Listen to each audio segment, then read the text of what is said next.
En débat, la proposition lancée hier par le Premier ministre commence à faire réagir. Édouard Philippe pose la question d'une contrepartie aux aides sociales, une expérience déjà tentée dans le Haut-Rhin depuis quelques années.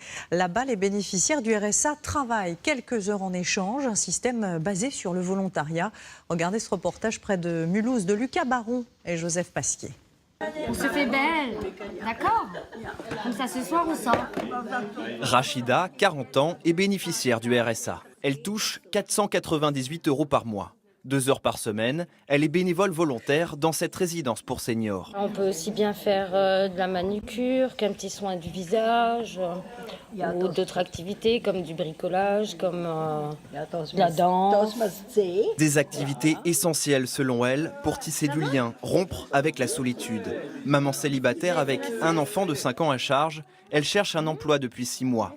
Pour elle, le bénévolat est devenu un tremplin. Elle souhaite désormais se tourner vers l'animation auprès des personnes âgées.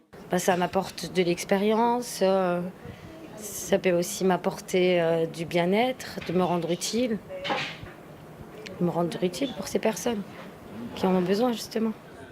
De la confiance retrouvée pour Rachida et de l'oxygène pour l'aide-soignante qui s'occupe seule de 12 résidents.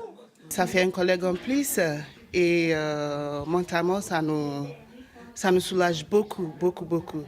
Le département du Haut-Rhin est le seul à proposer ce dispositif RSA bénévolat. Selon sa présidente, il est efficace uniquement sur la base du volontariat.